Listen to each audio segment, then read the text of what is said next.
Bonjour et bienvenue à vous, chers amis passionnés d'intelligence artificielle. Votre hôte Jean-François Sénéchal, chargé d'enseignement prof à l'Université Laval à Québec. Comment allez-vous cette semaine? Dans cet épisode, on vous a réservé un beau programme suite d'un concept que vous avez aimé. En tout cas, sur les réseaux sociaux, il y avait de l'action après la publication. Le concept, ça s'appelle Science molle versus Science dure. Puis même si ça agace certains, le titre, vous verrez qu'il y a une raison pour ça. Le concept, il est simple. Nous sommes tous et toutes parfois agacés par d'entendre les experts de l'intelligence artificielle aborder des thèmes à l'extérieur de leur champ d'expertise, puis ça donne mal parce que c'est notre champ d'expertise. Donc, vous avez sûrement ressenti cette sensation-là à plusieurs reprises cette année, y compris dans ce podcast, j'imagine, en écoutant ce podcast. Dans notre épisode précédent, c'était l'épisode 80, surtout des experts des sciences molles qui ont donné une belle, donc sciences molles, éthique, droit, sociaux, qui ont donné une leçon à leurs adversaires des sciences dures. Et par sciences dures, on parle de quoi? On parle d'informatique, actuariat, sciences des données. Donc, un beau combat. Pas de chaos, là, mais ça saignait. Ça pleurait beaucoup en studio, là, c'est sûr. Puis, cette semaine, c'est l'heure de la revanche. Si vous êtes en sciences dures, c'est votre moment. C'est le moment de m'expliquer tout ça, là, encore une fois, peut-être. Là, si apprentissage automatisé, profond, les neurones, c'est le moment d'expliquer à vos collègues des sciences molles ce qu'ils ne comprennent pas, puis de leur donner une belle leçon, en fait. C'est ça le concept. Donc, sciences molles versus sciences dures, un combat, sanglant ou pas. Vous verrez, là, on se taquine un peu, mais on s'aime bien, puis on aide plutôt les autres du champ d'expertise autres à mieux comprendre notre propre champ d'expertise. Et pour m'accompagner en studio, écoutez, il y a du monde en studio, là. Ben du monde en studio. 5 m'accompagnent. Commençons par Sylvain Munger qui est là. Comment ça va, Sylvain? Salut, ça va bien? Ben oui, faut juste ouvrir le micro. Je m'attendais pas à être le premier à parler, c'est pour cela. Donc, t'es-tu allé voir du foot un peu, du rugby? Pas du tout. Bon, un jour peut-être. C'est pas trop mon truc, le rugby et le foot. Ben non, c'est ça, c'est pas ton truc, mais t'es là-bas, fait qu'il faut comprendre où t'es. Puis ça, entendre des gens chanter pendant 90 minutes, tu vois, c'est spectaculaire. Sylvain, le tournoi à destination. Enfin. De quoi tu parles? C'est... Oh non, l'égyptologie, ça, c'est des hiéroglyphes, parce que moi, je comprends pas ce langage-là. Ben, vous l'avez entendu, tiens, toujours de l'autre côté de la grande flaque, Shirley Plumeran est là. Comment ça va, Shirley? Salut, ça va? Très bien. Moi, j'ai suivi le tournoi à destination, voilà, tout ça va. Spectaculaire, du gros rugby. J'aime bien ça, écoutez ça, moi. Bon, c'est bien. Je pense qu'on a fait le tour de ma chronique, notre chronique sportive. Qui d'autre? J'ai Stéphane Minéo qui est de l'autre côté aussi. Comment ça va, Stéphane? Ça va bien. Et moi, j'ai vraiment pas suivi le rugby, par contre. Bon, c'est pas grave. T'es-tu prêt quand même à lancer des coups de ton côté? Aujourd'hui, c'est ton moment, là. Ouais, on va essayer. J'ai bien hâte d'entendre ça. Puis en studio pour m'accompagner, donc en studio réel, là, sont à côté physique. Véronique Tremblay est là. Comment ça va, Véro? Ça va bien, Jean-François. Bienvenue. Tu as marché dans la neige ce matin. C'était compliqué? Ben oui, la neige au mois de mars, c'est compliqué. Là. On sait pas trop pourquoi, mais c'est comme si c'était la première tempête de l'année. On s'attendait pas à ça, donc ça a été plus compliqué ce matin. Il y avait un pied de neige, là. J'ai failli pas la déneiger par déni, là, mais à un moment donné, faut le faire. Nous accompagne aussi en studio Frédéric Plamondon est là. Comment ça va, Fred? Salut, ça va bien. Content de te voir. Donc, vous voyez, 5, on est 5 plus moi, 6. Ça promet. Dans le ring, il y a du monde. Puis ça va se lancer des coups. J'espère que vous allez aimer. Alors, on va commencer notre première ronde. Je vais mettre un petit son ici. Là. Je vais l'ajouter en post-prod après, là, mais vous allez entendre quelque chose comme ding, ding, ding avec un son de début de combat. Let's get ready to rumble! ici dans le ring. On va commencer par Véronique, par Véronique et Stéphane. Je vais leur donner le plus gros du temps de parole. Puis nous, on va essayer d'encaisser les coups. Commençons par Véronique Tremblay. C'est quoi qui t'agace, Véro, là, quand t'entends les sciences molleux? C'est mon expression du jour, là, les experts des sciences molles. C'est quoi qui t'agace là, dans ce qu'il raconte? Il y en a plusieurs, puis il y en a une que j'avais pas choisie, mais que tu as fait en intro, donc je vais être obligée de la mentionner. Vas-y.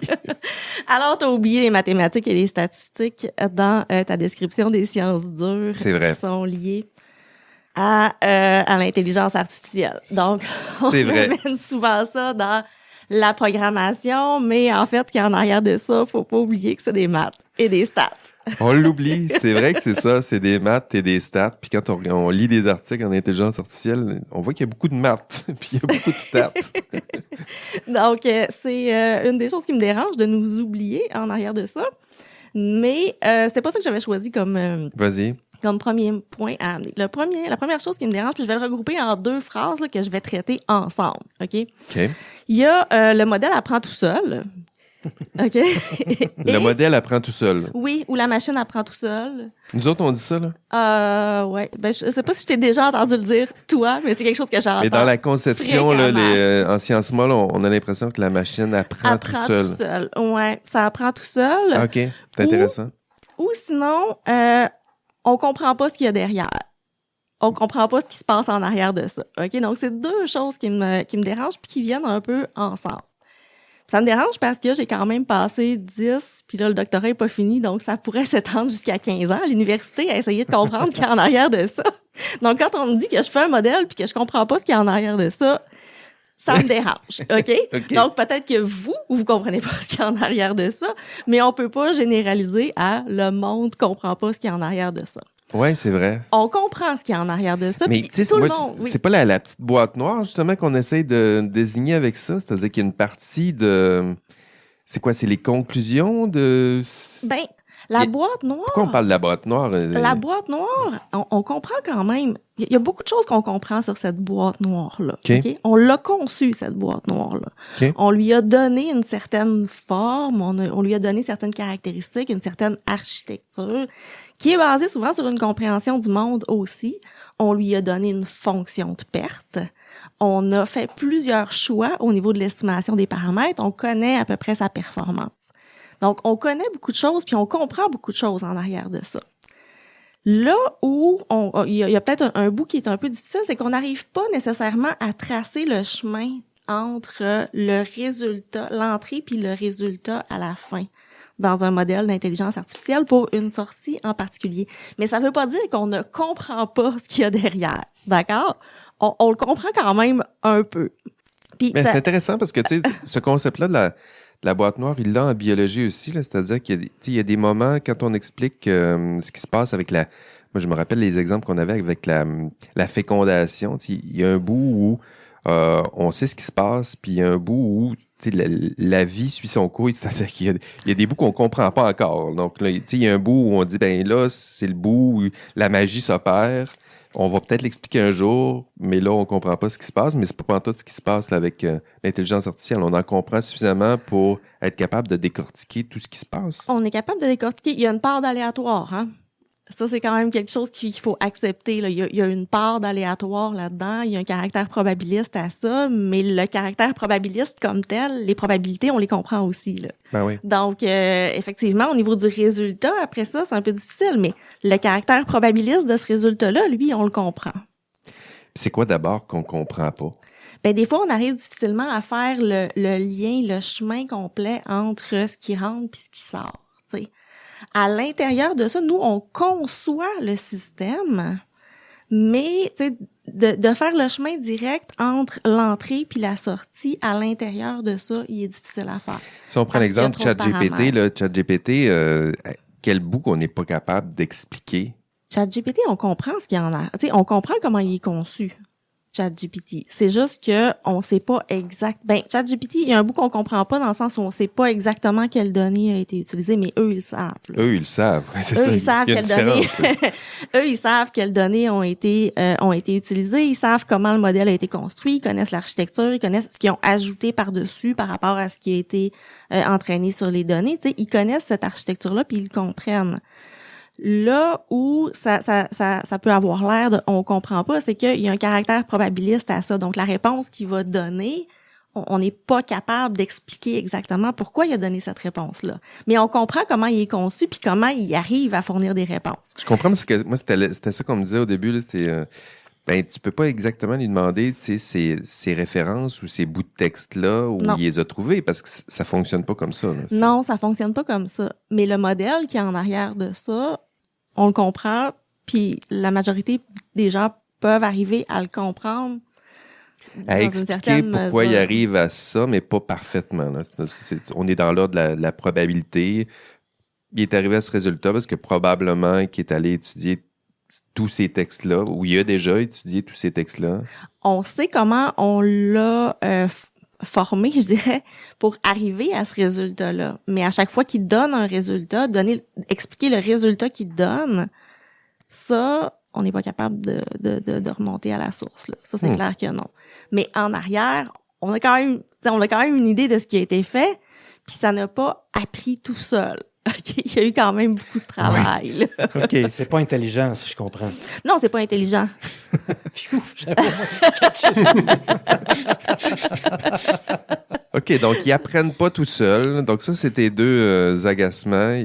C'est pas vrai qu'ils apprennent tout seuls. Il y a tout le temps des personnes à côté qui sont là pour contrôler les paramètres, puis après ça, lui donner des rétroactions. C'est ça un peu de l'apprentissage? Ben, pour contrôler les paramètres, pour, disons, estimer les paramètres, OK? Parce que là, c'est l'autre morceau, c'est sur le modèle apprend tout seul. OK? Quand on dit qu'un modèle apprend, là, il apprend pas tout seul, là. On lui a donné une fonction, puis il optimise les paramètres de cette fonction-là. C'est ça qu'il fait.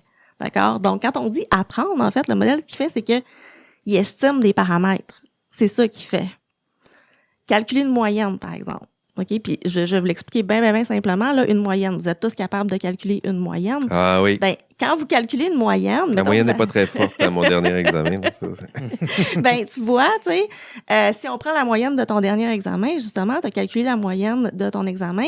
Si tu voulais faire une prédiction sur un étudiant en particulier dans le groupe, tu connais aucune caractéristique sur cet étudiant-là en particulier, la meilleure prédiction que tu pourrais faire, C'est la moyenne. ce serait la moyenne. OK? Ben là, tu viens de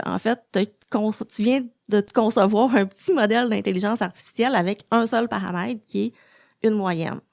Puis là, ce qui devient compliqué avec les modèles d'intelligence artificielle, c'est qu'on peut avoir des milliards de paramètres, puis là, les paramètres, ils se rejoignent entre eux avec des petits liens, tout ça, puis ça devient un peu compliqué de faire le lien entre tous ces paramètres-là. Mais ultimement, c'est comme si on estimait plein de petites moyennes. Puis là, mes collègues, quand je dis ça, mes collègues qui sont en intelligence artificielle trouvent que c'est un peu réducteur là, de l'amener comme ça, mais... Si on veut comprendre, il faut réduire un peu. Mais c'est comme si on estimait plein de petites moyennes puis qu'on faisait des liens entre ces petites moyennes. Oui, c'est ça. Une moyenne avec un paramètre, je suis bon. Mais si tu mets tu me demandes de calculer avec 1000, 2000, 10 000 paramètres, ben là, pour un humain, ça devient vite compliqué. Ben là, c'est compliqué pour un humain, effectivement. Puis c'est là que la mathématique embarque, mais ça reste un peu fondamentalement la même chose, là, dans le sens où, tu sais, ta moyenne que tu as calculée, en fait, c'est les résultats qui, si tu prédis à un individu la moyenne, c'est là que tu as le moins de chances de te tromper. Okay? Fait que, comme ta fonction de perte, si on veut, c'est ça, c'est d'être le plus proche possible, de faire le moins d'erreurs possible. Donc, quand on estime des milliers de paramètres, on fait un peu la même chose. On se crée une fonction de perte qui minimise les chances de se tromper. Puis là, la façon de calculer ça est un petit peu plus compliquée. Là, c'est vrai, mais au bout du compte, t'as estimé plein de petites moyennes, c'est juste que t'es ça comme estimé en même temps. OK. OK, c'est bon. Ça apprend pas tout seul. Là. Ça, je vais essayer d'éviter de le dire. Il n'y a pas de boîte noire. En fait, il y a une partie qu'on est c'est ça, là, j'essaie de voir, est-ce que je l'utilise encore, là, ça, là, la boîte noire? La boîte noire, tu peux l'utiliser encore. C'est vrai, on l'utilise dans le sens où justement, on utilise cette expression-là quand on n'est pas capable de faire un lien direct entre l'entrée puis la sortie du modèle. Donc, étant donné qu'entre le début et la fin, il y a beaucoup de probabilités qui sont en jeu, c'est difficile de retracer à rebours exactement le point de départ. Ouais, c'est ça. Puis tout le chemin que ça a suivi à travers. Il faut s'imaginer toutes nos petites moyennes, là, puis le lien à faire avec les petits. De retracer le chemin que ça a suivi, c'est bien difficile, là, voire ça, impossible. C'est l'inférence, j'imagine? Ça, c'est toutes les étapes de l'inférence de la machine avant qu'elle génère le résultat attendu? Ouais, l'inférence, c'est quand elle arrive à la fin, là, l'inférence. OK. C'est là. Ouais, on infère sur les paramètres aussi, mais l'inférence sur les paramètres, on le fait quand on conçoit le modèle. Okay. Après ça, l'inférence sur la personne, on le fait à la fin. Fait que si je comprends bien, il y a pas tant la boîte noire est pas là où on pense qu'elle se trouve, en fait. La boîte noire est plus dans, je dirais, sociotechnique. Là. Puis là, je commence à... Vas-y, Fred, je te suis juste derrière. OK, mais c'est ça, la boîte noire est dans quel problème on veut régler, c'est qui a problématisé le problème, comment la personne a pensé la variable cible qui lui permet de penser le modèle ensuite, puis donc d'identifier les différents éléments qui vont composer le modèle. Ça aussi, il y a des choix humains là-dedans. Exact. Fait que la boîte noire est plus au niveau, d'une part, de la conception, de ce qui motive la conception d'un modèle ou d'un système d'intelligence. Mais ces choix-là, sont-tu conscients ou pas conscients? Ou sont-tu explicites? C'est quand on détermine au début là, les choix que Fred, vers lesquels Fred pointe, là, est-ce que c'est des choix conscients ou c'est des choix inconscients? Tu comprends ce que je veux dire? Ça... Tu sais, quand on dit, je fais des algorithmes je suis pas en droit, où j'essaie de faire des prédictions sur le taux de criminalité ou la possibilité de récidive, tu sais, ce genre d'histoire-là. Est-ce que j'ai clairement fait est-ce que dans les paramètres, si moi je me mets à la place de celui qui programme, est-ce que je mets des paramètres, ma conception du droit, de la justice, est-ce que je dis moi-même explicitement qu'est-ce que je m'attends d'une personne avec tel type de profil? Comment ça... OK. Il y a différentes façons de le faire, là. Dans certains cas, on pourrait mettre... Là où on va avoir une réflexion, c'est sûr, Attends, on va démêler les choses. OK? Il y a les stats classiques. En stats classiques, effectivement, tu vas avoir une grosse réflexion sur tous les éléments, puis tu vas t'assurer de faire ta formule, tu sais, que ta formule mathématique corresponde à ta représentation de la réalité. OK? Puis c'est pour ça qu'on arrive à l'expliquer plus facilement. Là, dans le cas où on utiliserait l'intelligence artificielle pour faire ça, on peut quand même choisir les données qu'on veut mettre dans le modèle. Donc, on peut faire un choix là-dessus. On peut analyser les biais dans les données. On peut faire certaines transformations des données. Après ça, dans le modèle, on peut choisir une certaine forme aussi au modèle. Les formes sont moins explicables, sont moins liées à notre compréhension de la réalité, mais quand même, dans bien des cas, là, il faut avoir une bonne compréhension de la réalité pour faire une bonne architecture aussi du modèle. Puis après ça, on peut aller choisir la fonction de perte. Qu'est-ce qu'on va choisir d'optimiser? Puis ça, on peut l'écrire, la fonction de perte, comme on veut, en fonction de la réalité. Je vous avouerai que c'est assez rare que les gens modifient les fonctions de perte. Souvent, on va choisir, puis là, je nous reproche à nous, là, souvent, on va choisir la fonction de perte qui est optimale mathématiquement, qui ça maximise bien. Moi, tu m'as perdu, là. Fonction de perte, là, moi, il va falloir que tu m'en dises un peu plus, là. C'est ça aussi, là, apprendre, là, c'est avoir l'air niaiseux pendant 2 secondes, puis après ça, comprendre. Là. Vas-y. C'est excellent. La fonction de perte, là, c'est ce qu'on va chercher à maximiser ou à minimiser dans notre affaire. OK? Une fonction de perte classique, là, puis c'est ça qu'on fait quand on calcule une moyenne, c'est de regarder l'écart c'est de minimiser l'écart entre ce que tu prédis, donc entre ce que ta moyenne dit, puis les observations que tu as. Okay. Donc, de minimiser l'écart entre, mettons, ta moyenne puis chacun de tes étudiants, la note de chacun de tes étudiants. Okay. Tu prends ça, l'écart entre ta moyenne puis chacun de tes étudiants, tu mets ça au carré, tu sommes ça, Ça te donne ta fonction. Je te suis, là. Tu sommes ça c'est ta fonction de perte. Fait que là, tu veux trouver ta moyenne là-dedans de façon à minimiser cette somme-là. Puis ça, ça se fait, tu dérives, tu poses la dérivée à 0, puis c'est pas... Dans le cas de la moyenne, c'est pas très compliqué. Donc, la fonction de perte, c'est ce qu'on cherche à minimiser, dans le fond. Puis pourquoi il faut la minimiser, pour être plus précis? C'est un peu l'objectif qu'on a. T'sais. Puis après ça, tu peux... c'est comme ça qu'on arrive à estimer le paramètre de la moyenne, finalement. OK. C'est comme ça qu'on y arrive. Mais qu'est-ce qu'on choisit de minimiser? Ben ça, généralement, ça va être l'erreur. Okay? Donc, on va choisir généralement de minimiser les chances de se tromper. Mais on pourrait choisir dans certains cas, puis on le fait dans certains cas, on choisit de minimiser autre chose. C'est fait notamment en équité algorithmique. Donc, les gens qui font de la recherche en équité algorithmique vont souvent jouer sur les fonctions de perte, donc jouer sur ce qu'on minimise, donc jouer sur ce qu'on optimise, sur ce que ça va faire à la fin, finalement. Puis oui, on peut jouer là-dessus. Puis ça fait pas partie de la boîte noire, c'est explicite, c'est connu, c'est paramétré. Les fonctions de perte, oui. Okay. Oui, on connaît nos fonctions de perte. Mais après ça, tu sais, comment ça se passe à l'intérieur quand on prédit pour une observation, là, on le perd, là, ça devient trop compliqué.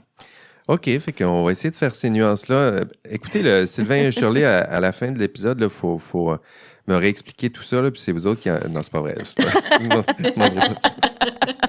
Je ne demanderai pas ça. Mais OK, je retiens ça. La boîte noire avec ces nuances-là, il y a quelque chose qu'on perd. Puis l'autre, tu me dis, c'est...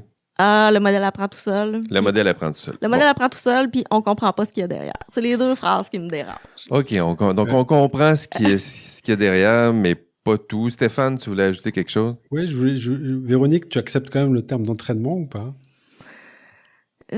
Quand on dit qu'on entraîne le modèle. Ouais, quand on dit qu'on entraîne le modèle, effectivement, ce qu'on fait, c'est qu'on estime des paramètres. Donc, moi, je viens d'une autre époque, donc je parle encore d'estimation des paramètres, mais c'est ce qu'on fait quand on entraîne un modèle. Je préfère cette expression, c'est vachement plus explicite. Enfin, on comprend ce qu'il y a derrière, quoi. On estime le paramètre, tu trouves ta moyenne. C'est ça, ouais. OK, on va essayer d'adopter ce langage-là. En tout cas, moi, je retiens au moins les deux leçons. Stéphane, t'avais-tu d'autres choses à ajouter? Non, enfin, j'apprécie l'explication mathématique que Véronique donne. C'est effectivement ça. Alors, moi, c'est vrai que peut-être j'ajouterais pour expliquer un petit peu comment on entraîne le modèle, c'est qu'on a quand même une base de connaissances, donc comme on l'a dit, qu'on a choisi. Et dans cette base de connaissances, ce qu'on fait, c'est qu'on retire une partie qui va nous servir de témoin pour vérifier que les résultats que le modèle donne correspondent à une valeur qui a été réelle dans le passé. OK. Et du coup, ce qui nous permettra d'affiner, enfin Véronique, tu me dis si je me trompe en tout cas, mais qui permettra de prédire une valeur qu'on pourrait avoir dans le futur qui ressemble à une valeur du passé. Tu valides, Véro? Je valide, oui. On fait généralement ça, là. On se garde un morceau de côté pour s'assurer qu'est-ce qu'on prédit a de l'allure, là, pour pas tomber dans le surapprentissage. Mais oui, ça ressemble à ça avec... Donc, entraîner des algorithmes, c'est ça, là. C'est ça, et puis ça se mesure quand même, hein. Au fur et à mesure, on mesure, et justement, donc comme disait Véronique, on affine les paramètres. Effectivement, ça se mesure, puis puis on choisit les métriques sur lesquelles on le mesure aussi.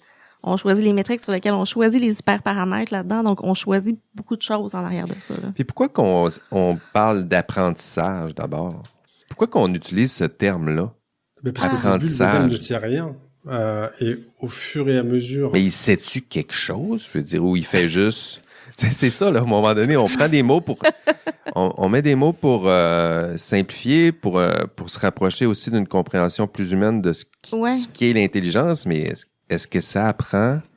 Est-ce que ça sait quelque chose ou ça fait juste déployer des modèles statistiques qu'on lui a... Tu sais, à un moment donné, c'est... Mais pour moi, c'est pas de la... Ça apprend pas, là. Pour moi, ça reste estimer des paramètres. J'ai pas encore... Il y a personne qui m'a encore convaincu qu'il y avait autre chose que de l'estimation des paramètres là-dedans. Maintenant, pourquoi on appelle ça apprendre? Ben, c'est beaucoup plus cool de le présenter comme ça. Okay? Ça vend mieux. Hein? Ça vend mieux. De tous les parallèles avec l'intelligence humaine, je pense, nous ont vraiment aidé à faire progresser la chose. À mon avis, c'est la principale raison. Je pense que les gens veulent avoir une impression de comprendre aussi, là, mais puis je pense que le mot apprendre aide à ça, mais je pense qu'en arrière de ça, ça reste encore de l'estimation des paramètres. Et j'ai hâte de voir les commentaires sur les réseaux sociaux sur cette affirmation-là. mais c'est intéressant quand même parce que ces termes-là, apprendre, savoir, même intelligence artificielle, c'est comme si j'avais cette discussion-là justement avec David Beauchemin qui va être là au prochain épisode. J'ai fait une entrevue avec lui. Puis c'est comme si ces termes-là, ça apprend pas encore, ça sait pas encore.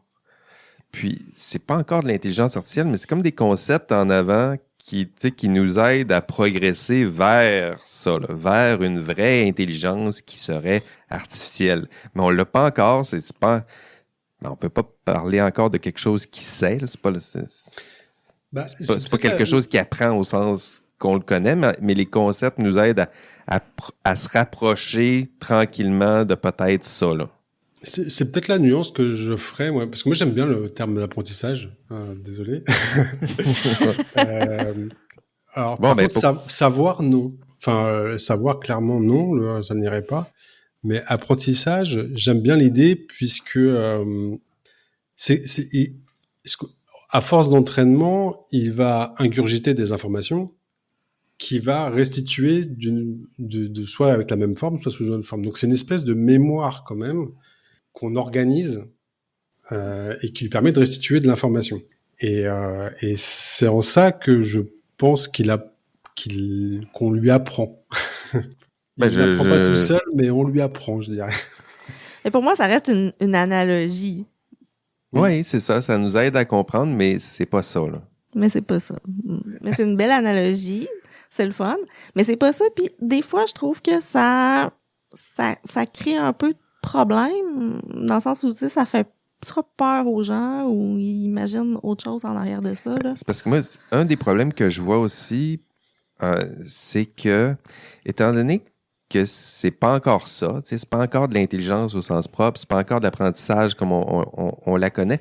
Moi, je trouve que ce que ça fait, c'est que ce qu'on appelle de l'intelligence artificielle en ce moment, ce qu'on appelle de l'apprentissage en ce moment, ben dans 15 ans, il me semble qu'on va juste appeler ça, c'est de l'informatique de haute puissance, là, puis c'est juste ça, dans le fond.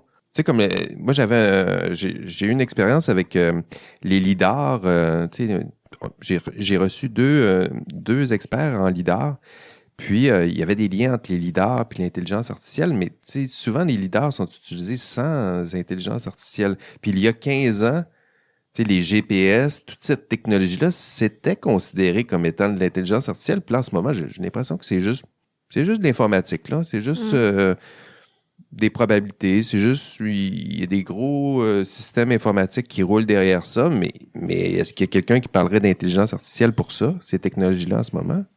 Je suis assez d'accord avec toi, Jean-François. Enfin, en tout cas, personnellement, moi, j'utilise, pour ainsi dire, quasiment plus le mot intelligence artificielle, sauf dans une conversation, je suis en train de boire des coups avec des amis et ils me demandent ce que je fais, je dis je suis dans l'intelligence artificielle, voilà. Mais sinon si je travaille sur quelque chose, moi j'utilise surtout les termes algorithme ou système algorithmique. C'est peut-être générique, informatique, c'est peut-être trop simple, mais mathématiques. Mais je préfère ça parce que l'intelligence artificielle, le mot en tout cas me... Puis ça, c'est depuis le début de cette aventure-là, IA Café. J'ai l'impression que toutes les fois que je rencontre un expert en intelligence artificielle, quand je lui demande s'il fait de l'intelligence artificielle, c'est jamais clairement oui, là. C'est juste, oui, un peu, tu sais, nous autres, là, ils travaillent, on fait ce côté-là, c'est plus de l'actuariat, l'autre, c'est un petit peu plus du calcul, de la programmation, là. Faites-vous de l'intelligence artificielle, vous en faites pas. C'est pour ça que je pense que c'est un concept qui guide peut-être ce champ-là. On essaye éventuellement d'arriver à une vraie intelligence qui serait artificielle. Mais entre-temps, on fait de l'informatique, puis des mathématiques, puis c'est des modèles. C'est pour ça que cette hésitation-là, je la sens souvent, y compris de mes experts. Là. Mais je pense qu'il y a quand même des distinctions à faire entre juste l'informatique puis, mettons, l'intelligence artificielle. Là. Tu sais, entre un programme là, ou juste un système expert qui prend une décision qui peut être codé, par exemple, puis un système algorithmique comme un GPT ou comme autre chose, là. Il y a quand même une différence assez majeure, je pense, entre les deux. Puis dans le cas de l'intelligence artificielle ou des systèmes d'intelligence artificielle qui dépendent d'une forme d'apprentissage automatique, là, je pense que cette technologie-là en particulier, à cause de son caractère stochastique, probabiliste, pose certains problèmes qui sont plus difficiles à envisager puis à comprendre que un logiciel qui pourrait être programmé par quelqu'un. J'aurais pas pu le dire mieux que ça. Moi, c'est vraiment là-dessus, en fait, qu'il y a une controverse. Là. Qu'est-ce qu'on fait avec ça? Moi, le terme intelligence artificielle me fatigue depuis vraiment longtemps. Là. Depuis Marvin Minsky, en fait, là, qui est un de ceux qui l'a dit, parce qu'il a créé un mot valise épouvantable. Mais, puis, tu sais, lui, dans son esprit, c'était on va créer de l'intelligence à partir de matériaux qui ne sont pas intelligents, ce qui est déjà une façon plus pratique, je trouve, de le présenter. En ce qui me concerne, comme je m'intéresse aux impacts sur le travail et l'emploi, quand je parle d'intelligence artificielle, de plus en plus, j'utilise plutôt automatisation. Fait que je parle d'automatisation d'intelligence, automatisation cognitive dans certains cas quand je juge que c'est pas pire. Mais c'est vraiment une question où on va automatiser des parties ou des fonctions de l'intelligence, prédire, classer, ce genre de choses-là, à partir de modèles qui ne sont jamais une représentation exacte du phénomène qu'on est en train d'automatiser. Là. C'est tout le temps messy. Là. Tu sais, la vraie réalité, là, le territoire, là, il est problématique. Tu as beau penser à tout ce que tu veux dessus, les variables ou les indicateurs qu'on va choisir pour former ça, c'est toujours juste une représentation partielle d'une réalité. Puis c'est là où des fois on oublie ça un peu. Moi, j'ai l'impression que mes collègues qui sont plus du côté des sciences dures souvent confondent la carte avec le territoire. Puis c'est ça qui me... J'apporterais peut-être une petite nuance parce que tu as parlé d'automatisation. Puis c'est vrai qu'il y a beaucoup de choses qu'on automatise avec l'intelligence artificielle, mais l'intelligence artificielle vient aussi est aussi parfois une forme... faut le voir comme une forme d'aide à la décision. Par exemple, un système qu'on construit pour une prise de décision devrait en fait être utilisé comme une information comme une autre. Donc, tu sais, on sait que avec l'analyse de toutes ces données-là, le modèle prédit ça à telle probabilité. Puis c'est là où il y a peut-être un problème. Là, certaines personnes le voient comme une prise de décision automatisée, puis utilisent ce résultat-là directement comme ça, alors que faudrait que ce soit une aide à la décision. Donc oui, il y a un volet automatisation, mais il y a un volet aussi où c'est juste un outil qui nous donne une information de plus qu'il faut prendre en considération, mais qu'il faut savoir critiquer aussi. Là. Aussi. Puis ça, c'est pas simple. Tu sais, la délégation du jugement, là, ce que tu viens de mentionner, on l'encourage aussi là, dans les organisations. Tu sais, on encourage à faire confiance à la machine parce que c'est plus payant comme ça. Puis si on se met dans la place de quelqu'un qui a à prendre une décision, que ce soit, par exemple, je sais pas moi, quelqu'un qui fait de la tarification dans une compagnie d'assurance, par exemple, qui utilise ça pour prendre des décisions, prendre une décision qui est contre un système qui coûte des milliers puis des millions de dollars à entretenir, c'est pas simple quand t'es pas dans le haut de la ligne. Oui. Fait que, mais là, on sort un peu du débat, là, mais moi, je reviendrai sur le... Tantôt, tu as parlé des systèmes experts, tu sais. Je reviens un peu à ce que je disais un peu plus tôt. Tu sais, les systèmes experts, tu as pris cet exemple-là pour dire que c'est pas de l'intelligence artificielle. Mais à une certaine époque, c'était considéré comme étant de l'intelligence artificielle. Oui, ça l'a encore des fois. Regarde la moi aussi, des fois, là, je vois des textes ou des applications où tu entends les gens parler de ce qu'ils font. Ils font juste des systèmes experts. C'est pas de deep learning là-dedans. Là. Non, c'est ça. Mais là-dedans aussi... faut garder en considération, faut prendre en considération le fait que l'intelligence artificielle, c'est beaucoup subventionné, OK? C'est vraiment un mot qui est le fun à utiliser pour avoir du financement de recherche dans les universités, mais même pour des startups, des compagnies, dire oui, on veut investir dans l'intelligence artificielle, avoir du soutien financier, il y a beaucoup d'aide pour ça. Donc, des fois, il y a beaucoup de choses qui passent dans l'intelligence artificielle. Une régression dans Excel. Une définition très extensive je dirais, de l'intelligence artificielle. Là. Puis finalement, c'est juste petit service avec ChatGPT qui roule en arrière. Anyway, OK, ben on a fait un bout. On a entendu tes points là où ça t'agace un peu. Je me retournerai vers Stéphane. Stéphane, toi, c'est quoi qui t'agace là, quand tu entends les sciences molleux? Je peux pas croire que je vais dire ça une autre fois. C'est quoi qui t'agace là, quand tu nous entends jaser l'intelligence artificielle? Alors, juste pour rebondir quand même sur ce qui a été dit, effectivement, le mot intelligence, pour moi, alors je sais pas si je le bannirais parce qu'aujourd'hui c'est peut-être un peu tard, mais dans tous les cas, on sera toujours, je pense, dans une simulation d'intelligence. On a toujours fait semblant avec l'informatique et on crée pas de l'intelligence, mais on fait une simulation d'intelligence. En tout cas, c'est comme ça que je le vois de mon côté. Moi, ce qui simulation qui est de plus en plus crédible, peut-être. Là. Qui est de plus en plus crédible. Quand on crée des fausses images, des fausses vidéos, et demain peut-être des fausses émotions et peut-être une fausse conscience. Mais on n'aura jamais quoi que ce soit qui ressemble à une conscience. Enfin, en tout cas, je l'imagine pas. On essaie de la mimer, on essaie de mimer l'intelligence, mais on s'en rapproche, mais on l'a pas encore. Voilà, c'est comme ça que je le vois et il faut, enfin, j'espère que ça restera ça, peut-être. On verra. Mais voilà. Dans le langage des sciences molles, est-ce que en éthique, tu entends parler des juristes, des éthiciens, des sociologues, est-ce qu'il y a quelque chose qui comprennent pas là, en informatique là, que ça mérite quelques explications? Là. Ouais, alors je vais peut-être prendre peut-être je vais faire une sorte d'esquive. Oui, ça existe à la boxe. C'est pas d'en arrière, on se penche. Parce que alors du coup je vais parler un petit peu de moi et pourquoi je suis venu à l'informatique quand j'étais plus jeune. C'était il y a on va dire 40 ans à peu près. Donc j'ai fait mes premiers développements en informatique pour faire du dessin au départ. Donc j'avais un langage, ça s'appelait le Logo, je crois, de mémoire, et ça permettait de dessiner sur des écrans. Donc j'étais très jeune, hein, et voilà. Et j'ai aimé ce côté créatif. Et en fait, pour moi, l'informatique, alors c'est vrai qu'on l'associe souvent à quelque chose d'assez rigide, assez froid, assez brutal, etc. Mais pour moi, c'est plutôt une forme d'art en fait. Le code, coder, c'est générer de la même façon qu'on pourrait générer qu'on pourrait créer un poème avec des mots, des lettres. Et ben, lorsque je code, j'ai l'impression de créer, d'imaginer et de matérialiser quelque chose qui vient de moi. Et chaque développeur a un style.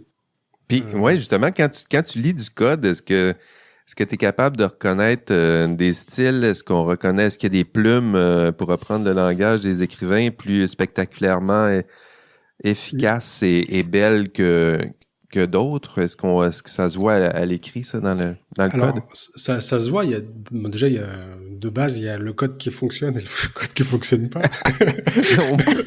Ouais, c'est la base. D'abord, comme le langage, d'abord comprendre ce que tu nous dis, là.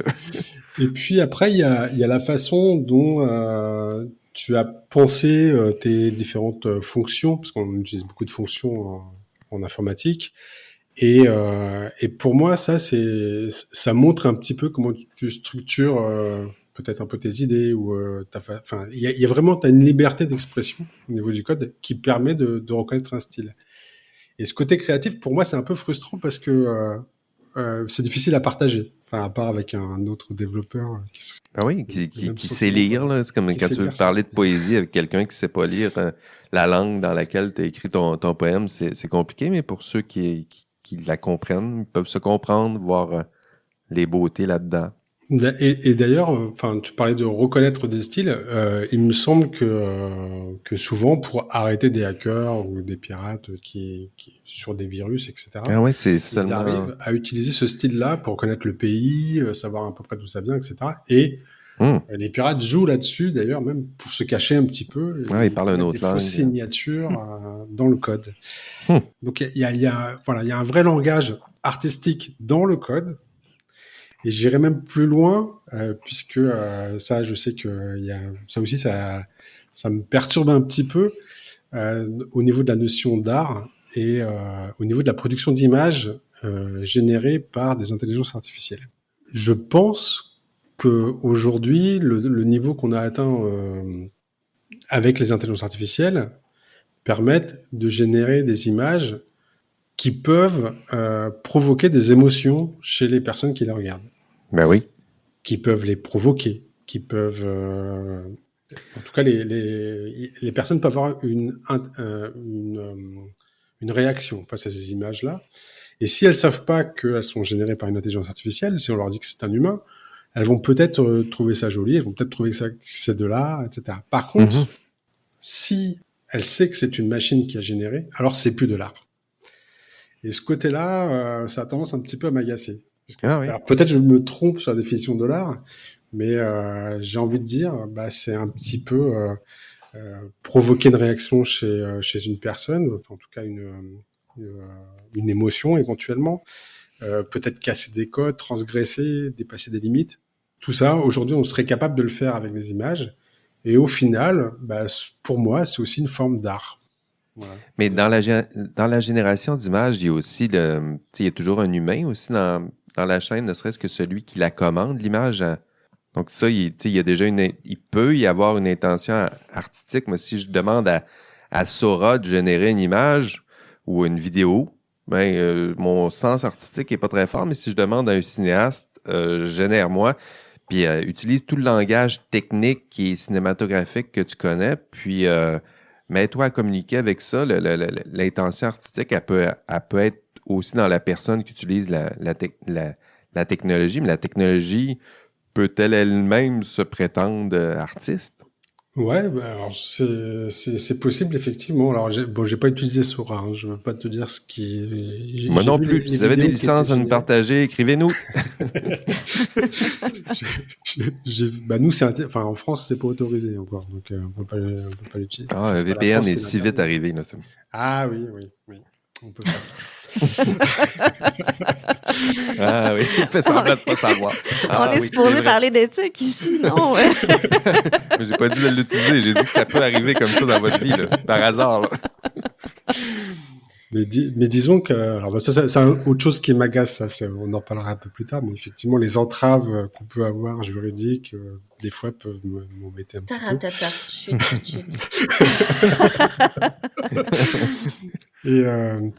Et donc, effectivement, la façon dont tu vas demander ton image, peut-être réessayer jusqu'à ce que l'image produite corresponde à ta volonté, à ce que tu souhaites au départ, et peut-être même la rectifier, parce que tu peux aussi demander à l'intelligence artificielle, enfin, au système d'intelligence artificielle qui génère l'image de corriger une partie ou de refaire les mains, parce que souvent les mains sont mal faites.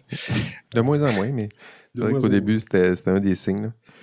Et donc ça aussi, effectivement, le travail qui peut être derrière peut être considéré comme une forme d'art. Alors je sais pas si y a des gens qui écrivent des poèmes respectables avec ChatGPT. Je sais pas si vous avez essayé. On a essayé l'autre fois, puis c'était pas très concluant. Là. C'est-à-dire qu'on identifiait, c'est un de mes garçons qui dit, je vais lui demander un poème humoristique absurde. Non, ça c'était un niveau qui était pas... lui, il en écrivait un de son côté, puis il demandait à ChatGPT, puis c'était clair là, qu'on détectait ChatGPT tout de suite. Donc, il y a des niveaux de langage qui sont plus difficiles à générer que d'autres. Merci Stéphane. On va prendre... on va tousser d'abord. On va faire un deuxième tour de roue. Tiens, avant de faire mon deuxième tour de roue, je vais faire ma pub. J'ai une belle pub pour vous. Vous l'avez sûrement remarqué au bas de nos épisodes, dans les notes de chaque épisode, il y a un petit bouton. Ça sert à soutenir IA Café, donc pour le prix d'un beau café par mois, pour reprendre l'expression consacrée. Et éventuellement, peut-être faire partie du Nexus 6, donc notre club select d'Android qui rêve de moutons électriques. Donc, participez, encouragez-nous, financez-nous. Sinon, parlez-en, c'est un peu ça, là. On regardait nos stats, ça commence à être intéressant. Continuez d'en parler, partagez sur les réseaux sociaux, répondez aussi sur nos publications, là. On a eu des belles discussions la semaine, pas la semaine, mais au dernier épisode. C'est votre façon d'éduquer les algorithmes, hein, de leur enseigner comment on doit gérer ça, le trafic sur Internet. Puis ça doit passer entre autres par IA Café. Voilà, ma pub est terminée. On va passer au deuxième round. Tiens, je vais mettre un autre son ici. Deuxième ronde, qu'est-ce qui vous agace? Qu'est-ce qui vous donne mal à la tête? Et là, je parle aux sciences dures, aux mathématiques, à l'actuariat, ceux qui travaillent en probabilité, ceux qui travaillent dans la science des données. J'essaie. Je regarde du coin de l'œil, j'essaie de pas en oublier trop. Véronique, est-ce que tu as une deuxième vague d'attaque? Puis pour les autres, Sciences Molles, n'hésitez pas à contre-attaquer, là. C'est possible aussi, il faut se défendre un peu, là. C'est pas vrai qu'on va se laisser avoir comme ça. Donc, Véronique lance quelques nouveaux punchs. T'en fais pas, Jean-François, on encaisse les coups, mais on va répondre dans pas longtemps. OK. Vas-y, Véro. Le deuxième que j'amènerais, puis on l'a déjà couvert partiellement, là, mais c'est la phrase « le développeur ou le programmeur introduit ses biais dans l'algorithme ». Oui, ça se peut pas, ça? C'est un peu difficile, là. C'est pas tout à fait comme ça que ça fonctionne. On prend les données, on programme quelque chose, on analyse les résultats. Donc, les biais, ils sont dans les données, pas dans la tête du programmeur. Les biais sont dans les données. Après ça, le programmeur peut faire des erreurs qui introduisent des biais. Il peut oublier de regarder s'il y avait des biais dans les données. Ah, OK. Il peut oublier de corriger les biais dans les données. Il peut mal faire ce travail-là. Ou il peut avoir l'impression qu'il n'y a pas de biais, puis finalement, il y en a un. Oui, c'est ça. Il peut avoir omis cette étape-là, puis ça, ce serait un problème de compétence ou de... Il peut avoir, c'est ça, un biais aussi, ça peut être inconscient. De penser qu'il n'y a pas de biais dans les données. Il peut penser qu'il n'y a pas... Ça, c'est vrai que ça arrive souvent quand même. Des gens qui conçoivent des algorithmes qui oublient cette idée-là que les données sont biaisées. Ça, c'est vrai que ça peut arriver souvent, mais on va pas s'asseoir puis coder des biais dans les données, tu sais. OK. C'est un peu l'impression que ça donne. Ça donne parfois l'impression qu'on est des ignorants. Des agents du mal. Des agents du mal ou des personnes qui connaissent pas grand-chose. Puis là-dessus, Sylvain nous en avait un peu parlé au dernier épisode, là, qu'on manquait peut-être d'une certaine forme de culture ou d'ouverture à d'autres disciplines ou d'interdisciplinarité. Il y a probablement raison, OK? Dans bien des cas, je pense que c'est vrai. Probablement qu'on se pose pas assez de questions là-dessus, mais on ne s'assoit pas pour coder des biais dans les algorithmes, d'accord? Donc, c'est pas... c'est le propre des biais, c'est pas intentionnel. Coder un biais intentionnellement, il me semble que ça contredit le principe même de biais, là. Ça introduit le principe de biais inconscient. C'est du moins pour la notion de biais inconscient. Mais des fois, ça donne l'impression qu'on s'assoit puis qu'on code, par exemple, ça, c'est un CV de fille, donc on va l'envoyer vers le secrétariat, puis ça, c'est un CV de garçon. Tu sais, c'est ça qui... Personne qui code ça. Ça fonctionne pas comme ça. C'est pas ça, mais on va plutôt dire, pendant que je code, ça serait... Tu vas aller fouiller dans la banque de données des 30 dernières années de toutes les décisions qui ont été prises à l'embauche. Ouais. Puis tu vas te servir de ce que tu trouves là-dedans pour prédire ou faire des recommandations d'embauche. Oui. Puis, donc, le biais, il arrive où? Il arrive quand il se dit, peut-être, il omet de poser la question, est-ce que les décisions des 30 dernières années sont biaisées? Ouais, c'est ça. qui oublie de faire. C'est cool que tu évoques cet exemple-là, Véronique. J'en parlais pas plus tard que ce midi, justement. Et alors, ça fait longtemps que j'ai pas lu sur cet exemple-là précis, mais de souvenir, on est d'accord que Amazon avait développé un algo justement pour la sélection de CV qui s'est avéré. Alors, je sais même plus si je dois utiliser ce terme, biaisé, dirons-nous. Et le choix avait été fait finalement après plusieurs tentatives, si je ne me trompe pas, de le corriger. Le choix avait été fait malgré tout l'argent investi d'abandonner ce modèle-là, cet algorithme, si je me trompe pas. Ah, je me souvenais pas.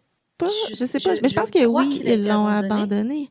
Mais c'est ça qui me dérange du coup. Enfin, pardon, je viens de te couper à l'instant, mais ça me paraît assez dingo d'envisager d'abandonner ce genre de modèle quand tu y as investi autant d'argent. Parce que quoi? Parce que tu n'arrives pas à le corriger? C'est possible de ne pas réussir à le corriger, du coup? C'est difficile à corriger. Vous avez vu ce que Google a fait avec les images. Ils ont essayé de corriger, leurs images, puis on se retrouve avec des Vikings noirs ou des... Oui, le wokisme à l'œuvre, là, c'était ça. Là. Est-ce qu'on peut les corriger? Est-ce qu'il y a une façon de le corriger? Oui, il y a des façons de le corriger, mais c'est très difficile de le corriger. Puis il faudrait vraiment s'asseoir avec des personnes, tu sais, des sciences molles, justement, pour trouver la bonne façon de le corriger puis pour atteindre le bon équilibre. Mais si on se lance nous-mêmes de notre côté, essayer de corriger ça, ça fait des petits... c'est comme si on réalisait, c'est vrai, il y a des biais sur la race, la couleur de la peau. OK, on enlève ça, puis on met notre curseur à l'autre bout du spectre, puis là, tout à coup... t'as des images de la romantique avec des personnes de couleur ou tu fais oui. C'est quoi cette histoire-là? C'est ça. Donc, c'est toujours risqué, là, les corrections. Mais oui, ça se fait, mais on n'est pas capable de le faire assez bien, je pense présentement. Puis je pense que pour le faire comme il faut le faire avec une plus grande collaboration entre différentes disciplines, j'ai l'impression. Après, pour la problématique des CV, le sexe, c'est pas forcément ce qu'il y a de plus compliqué, on va dire, à régler comme problème, puisqu'il suffirait d'envoyer des CV où le sexe n'est pas présent, tout simplement. Retirer cette information. C'est Amazon, hein? Non, c'est pas ça. Mais c'est pas ça parce qu'il réussissait à déduire le sexe à partir de l'information. Tu sais, dans les qualités, au lieu d'être leadership et les qualités de gars là, typiques, là, désolé du stéréotype, là, c'était plutôt travail d'équipe, compréhension, écoute. Tu fais, voyons. Lui aussi, il faisait ce stéréotype-là. Puis l'évaluation de la prédiction de la performance était attachée sur des caractères masculins, là. Ce qui fait que l'algorithme en question punissait tout ce qui identifiait comme appartenant à un caractère féminin. Google a fait à peu près aussi déjà eu un problème avec ça. En fait, c'est que il y a une espèce de rémunération dynamique chez Google là, qui ajuste la rémunération des ingénieurs en fonction du coût de la vie où est-ce qu'ils se trouvent, par exemple. Okay. Bon, jusqu'à quel point ça peut être travaillé lors de la négociation, ça je ne sais pas, là, mais il y a quand même un ajustement dynamique qui se fait comme ça, qui est assez automatisé. Ils se sont rendus compte que les ingénieurs de sexe féminin étaient payés, je pense, c'est 17% de moins que leur vis-à-vis masculin pour le même travail, là. Parce que l'algorithme calculait non seulement le coût de la vie, mais aussi probablement des éléments qui étaient un modèle de performance ou de rendement individuel ou etc. Là. Puis forcément, s'ils utilisent des données dans lesquelles les hommes sont surreprésentés, puis qu'il y a une corrélation qui est faite avec le rendement individuel, l'algorithme, lui, c'est une machine à saucisse. Fait qu'il il fait de la saucisse, c'est ça. Ouais, c'est ça. Puis probablement qu'il utilise des données du passé où les hommes ont peut-être eu plus. Ouais, c'est ça, exact. Ça leur a coûté assez cher quand on s'en est rendu compte, là. Mais ouais, c'est ça. Ça, c'est des... Puis en fait, si j'avais de quoi ajouter, tu sais, le débat science molle, science dure, il porte beaucoup sur... Pas sur le travail ou la qualité des experts et des expertes dans les deux domaines. Ça, je pense qu'on s'entend pour dire qu'il y en a dans tous les côtés, mais c'est aussi pour dire comment ou lequel des deux champs ou lequel des deux approches est la plus apte à tirer son épingle du jeu dans un débat public et démocratique dans lequel on essaie d'encadrer l'utilisation, le développement et la commercialisation de ces outils-là. Oui, tout le monde tire la couverte de son côté. Tout le monde tire la couverte, mais dans un contexte, dans un régime économique comme le nôtre, qui est tiré par un modèle ou un souhait d'efficience envers et contre tous, c'est sûr qu'une approche ingénierique des problèmes est beaucoup plus efficace, efficiente rapidement qu'une approche où est-ce qu'il faut tourner en rond, discuter des problèmes, replacer la technologie dans un contexte social, dans un historique. Même l'approche légaliste est aussi plus simple. Oui. C'est-à-dire que plus simple. C'est-à-dire que quand tu arrives pour aligner ton modèle, si tu lui dis juste suis les normes, les règles, puis les voici, c'est plus simple que de dire à quoi servent les règles, à quoi servent les normes, c'est quoi l'esprit de la norme qui est derrière. Il y a ça un peu là. Oui, c'est ça. Alors que tu sais, un des enjeux qu'on a, c'est qui va problématiser l'outil dont on a besoin. Est-ce que c'est des gens en sciences sociales puis en sciences humaines qu'on va amener autour de la table et dire OK, on va réfléchir à c'est quoi le rendement individuel, puis on va identifier des indicateurs qui vont nous permettre de mesurer ça ensemble en fonction du contexte organisationnel, en fonction de la région, de l'environnement de l'organisation, etc. Où on laisse quelques ingénieurs. Où on va laisser, c'est exactement, qui vont plus prendre un modèle qui, jusqu'à maintenant, est très quantitatif, où est-ce qu'on mesure les choses. Fait que là, la question de savoir la boîte noire, si on veut, c'est pas tant dans l'opérationnalisation ou la création, le développement du modèle qu'elle se trouve, mais dans la capacité à problématiser le réel pour identifier nos besoins en matière de développement technologique. Puis c'est là, je pense, que les sciences dures, que les durteux ont besoin... Oh, les durteux, ont besoin des molleux. C'est à ce place-là parce que souvent, dans ce que moi je lis, puis ça ne concerne pas les gens qui sont ici avec nous, évidemment, là, mais dans ce que je vois passer là, dans l'actualité, souvent, c'est comme si on pensait qu'on pouvait développer des modèles comme ça, ou en tout cas des outils algorithmiques, de manière indépendante et déconnectée du contexte socio-historique dans lequel ils se trouvent. Mm-hmm. Comme s'il y avait, tu sais, il y a des tu sais, en sciences sociales, on essaie de comprendre comment le réel se déploie, comment il existe, comment il s'exprime. On essaie moins de mesurer, c'est pas vrai tout le temps, évidemment, il faut faire des nuances, là. On essaie moins de mesurer quantitativement quelque chose. Mais pourtant, pour savoir si la technologie est utile, puis qu'est-ce qu'on veut faire avec, puis la place qu'on veut donner à notre société, il faut d'abord envisager le problème. Puis c'est pas un problème d'ingénierie. Ouais. Exact. Le problème est plus général, puis exige toutes ces expertises cumulées là. Le gars, juste un petit exemple. Ouais, vas-y. Je pense que c'est un gars de Stanford dont le nom m'échappe. Lui, il s'est dit, je vais utiliser l'intelligence artificielle pour créer un modèle qui va être capable de reconnaître à partir des traits du visage de quelqu'un qui est homosexuel. Oui, je me rappelle de cet exemple. Le gaydar, mais... Le gaydar, oui. Ou d'autres ont développé un modèle qui permet de regarder des photos de poumons, par exemple, qui fait de la reconnaissance d'image, puis le modèle est capable de distinguer des poumons caucasiens de poumons afrodescendants. Mais d'un point de vue de la médecine puis de la pratique de la médecine dans une société comme la nôtre, là, Pourquoi? Est-ce que c'est pertinent? Est-ce que c'est pertinent? Mais je te dirais que faut quand même, mettons, en entreprise, là, généralement, OK, puis je te parle pas nécessairement de toutes les entreprises, mais de celles que j'ai vues. En général, quand on développe quelque chose comme ça, il y a 3 catégories de personnes qu'il faut qu'ils soient pris en considération. Tu as les personnes, les programmeurs d'informatique. Tu as une équipe plus en maths, stats, qui va arriver à comprendre ce qu'il y a en arrière de ça. Puis tu as des gens qui sont plus des experts du domaine, qu'on dit. Puis c'est là qu'on devrait aller chercher, parce qu'on les consulte, là, les experts du domaine. Quand on conçoit quelque chose, on va consulter la personne qui a une expertise là-dedans pour concevoir quelque chose qui a de l'allure.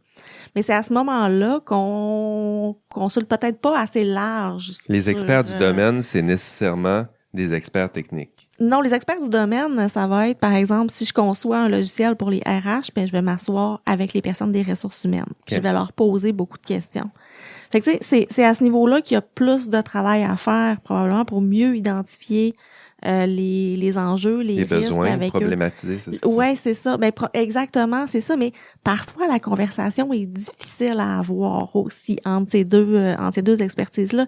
Mais c'est dans ce morceau-là qu'il y a parfois une lacune. Mais je te dirais que généralement, en industrie, on essaie de le faire comme ça, là. C'est mon expérience aussi, soit dit en passant. Mais dans le cas des RH, puis ça, c'est intéressant que tu le nommes parce que les RH sont souvent mobilisés dans ce genre de projet-là, surtout que lorsque le système est supposé travailler, ou en tout cas est appliqué sur des milieux humains, là, en contexte organisationnel. Là. Mais puis c'est documenté, les RH ont beaucoup de difficultés à tirer leur épingle du jeu quand ils discutent avec les TI à cause de l'influence majeure des TI dans les organisations depuis quelque temps dans le contexte de la transformation numérique, où est-ce qu'on a très, très rapidement tendance à imaginer qu'un problème éthique a une solution technologique. Ouais. C'est que ce technosolutionnisme-là fait en sorte de déplacer les questions d'éthique ou les questions plus sociales du côté des TI puis des ingénieurs, ce qui fait que dans beaucoup de cas, ils nous consultent. J'ai été consulté à quelques reprises, puis ils sont d'accord avec, tout le monde est d'accord, on s'entend, là, les gens sont pas de mauvaise foi, mais une fois qu'on passe du milieu, une fois qu'on passe la discussion à c'est quoi le problème, c'est quoi qu'on peut faire, qu'est-ce qu'on peut faire avec ça, puis qu'est-ce qu'il faut garder en tête, puis que là, qu'on voit que les couches de complexité commencent à monter parce qu'il y a vraiment beaucoup d'éléments, puis que là, pour être cost-effective, à un moment donné, il faut que tu prennes une décision, il faut que tu avances. Ouais, c'est trop compliqué, fait que finalement, c'est là souvent. C'est trop compliqué, ça va nous coûter trop cher, ça va nous prendre trop de temps, fait que finalement, tu sais quoi, on va faire une petite solution informatique, ça va puis là, tu comprends pourquoi est-ce qu'ils disent on va être agile, puis on va faire des itérations. C'est exactement ces termes-là, c'est ouais. C'est ça. C'est ça. En fait, c'est ça que ça veut dire, ils réduisent la complexité. Oui, d'accord. OK, je comprends que ça puisse... je comprends votre irritation par rapport à ça, je le retiens. Mais, tu sais, pour conclure sur mon point, on n'introduit pas volontairement des biais dans les modèles. Oui, c'est vrai, c'est bien. OK? La leçon, là, celle-là, on l'a compris. Là. Donc, c'est des biais. Si c'est des biais, c'est non intentionnel. On peut oublier des choses. On peut avoir pas suffisamment bien fait notre travail pour les identifier, mais on s'assoit pas en voulant introduire des biais dans les modèles. Non, chez les programmeurs, là, c'est pas de leur faute. OK, Stéphane, as-tu quelques crochets du droit maintenant là, pour nous faire mal un peu? Là? Eh ben, justement, enfin, alors, du coup, ça rejoint un petit peu ce qu'a dit Véronique. C'est sur la responsabilité qu'on met sur les développeurs ou les programmeurs. C'est leur donner beaucoup de pouvoir ou de responsabilité en tout cas. Et je pense que ça vous agace aussi de temps en temps lorsque, par exemple, Sam Altman dit il faut absolument légiférer sur l'intelligence artificielle demain puisque ça va être très très puissant et donc il va falloir quand même préparer le cadre légal pour nous contrôler, etc. Et en fait, je pense que, moi, je suis de son avis sur ce point-là. Alors peut-être que lui il le fait sur une, pardon. C'était Sam Altman. C'était Sam Altman, ok. Salut de notre part. Et donc. Donc moi je suis de son avis quelque part, c'est-à-dire que effectivement je pense pas que ça soit au programmeur de s'auto-censurer ou de se contrôler. Alors encore une fois c'est peut-être mon côté un petit peu artiste là, j'aime bien être libre quand je développe. Et par contre effectivement c'est le rôle de d'autres personnes de prendre ce cadre.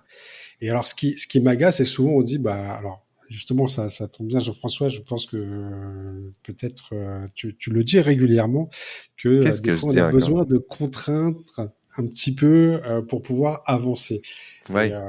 Et je pense que t'es pas le premier à l'avoir dit. Je pense qu'il y a Kant peut-être avec. Il n'y a rien que j'ai dit que je suis le premier à l'avoir dit. J'ai compris cette phrase.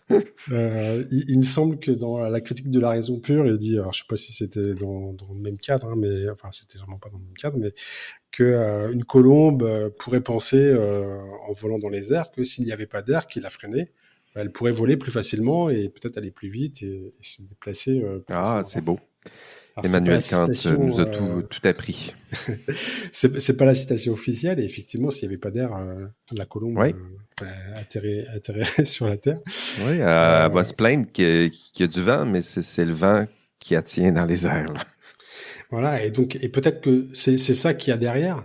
Sauf qu'aujourd'hui, on sait que si on a un petit peu d'énergie et qu'on la lance très très fort dans l'espace, elle va continuer à se déplacer. Sans contrainte. Sans aucune contrainte, et si on a bien visé, elle ira au bon endroit. Ouais, d'ailleurs, si vous avez des licences de Sora et vous voulez nous générer une image d'une colombe lancée dans les airs qui par inertie n'arrête jamais, là, partagez ça sur nos réseaux sociaux. Continue, Stéphane. Donc c'est vrai que les contraintes peuvent servir effectivement, comme garde-fou en tout cas, pour empêcher de faire effectivement des solutions à des problèmes qui ne devraient pas exister ou qui n'en sont pas. Hein. Parfois, on fait ce genre de choses. Souvent, on a même un outil, on ne sait pas trop quoi en faire et on va essayer de l'appliquer quelque part pour voir si ça pouvait servir. Oui, il y a ça aussi. On a l'outil. Voilà. Si on a le marteau. Trouver un problème, là. On a un marteau, tout devient des clous. Là. C'est ça, exactement. Et donc, c'est surtout cette démarche-là qui est un peu pénible, je pense. Et puis, ça vient pas forcément des développeurs qui, eux, ont produit quelque chose qui a une fonctionnalité. Après, il faut l'utiliser au bon endroit avec le bon usage et le comprendre. Ça, c'est très important et c'est d'ailleurs pour ça qu'un podcast comme celui-ci est indispensable. Ça permet de partager à tous la compréhension de ces systèmes-là et de ces enjeux.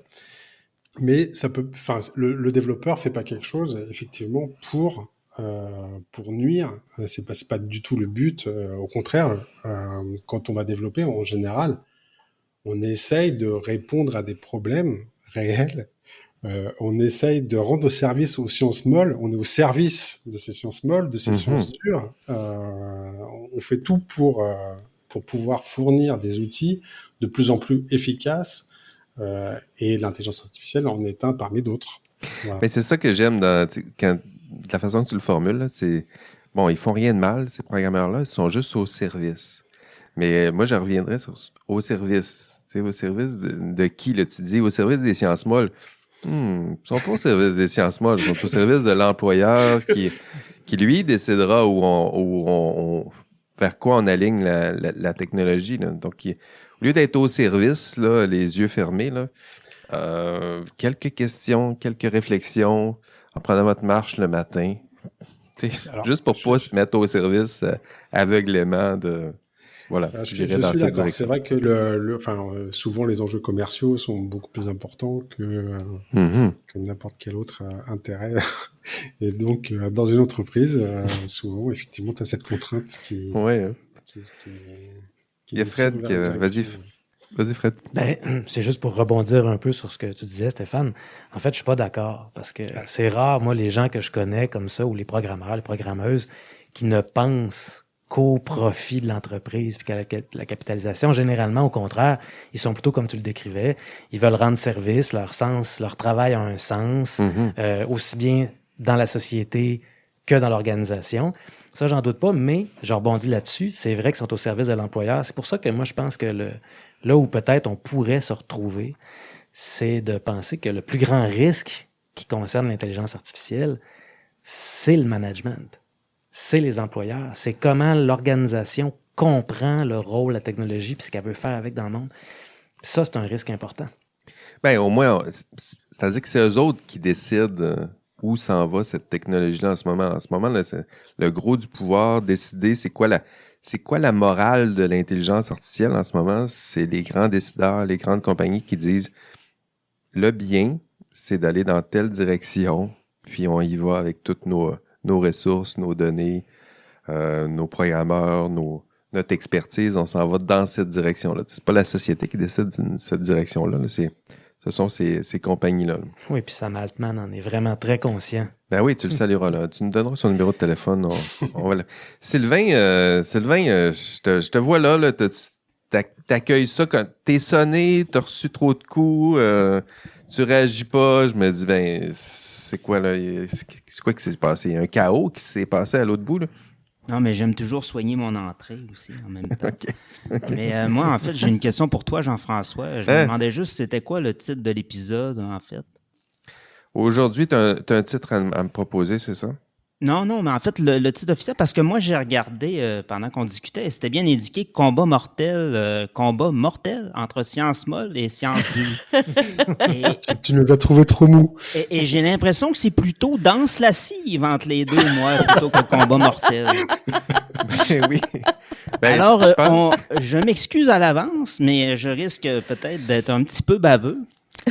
Je trouve que les attaques sont un peu soft. Je veux dire, je m'attendais à quelque chose d'un petit peu plus violent que ça. Et j'ai un petit commentaire comme ça aussi en passant, mais je questionnerais aussi mes alliés, en fait, ou mes alliances pour mes deux mes deux camarades, entre Stéphane et Véronique, j'ai l'impression parfois que les questions de l'un vis-à-vis de l'autre n'aident pas tout à fait la cause ou le camp de...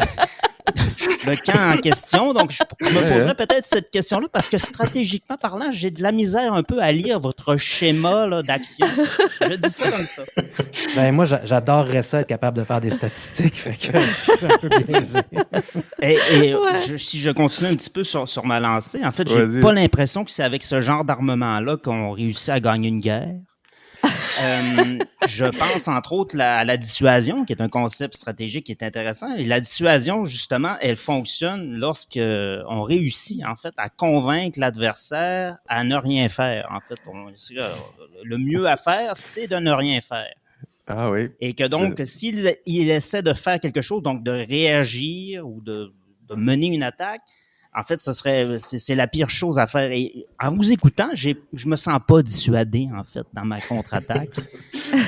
Et ça ne diminue pas ma volonté de conquête et de victoire non plus.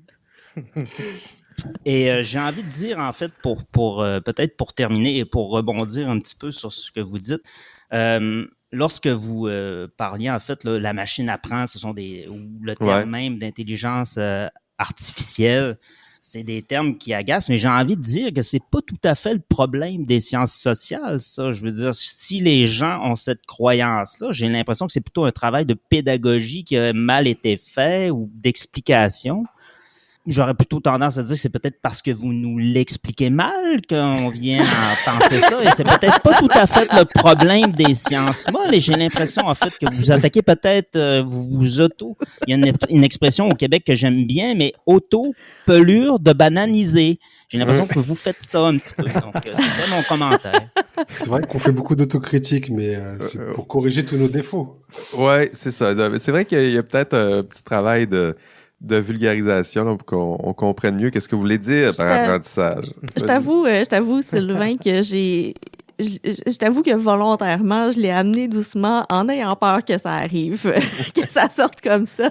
Parce qu'effectivement, on pourrait l'expliquer mieux.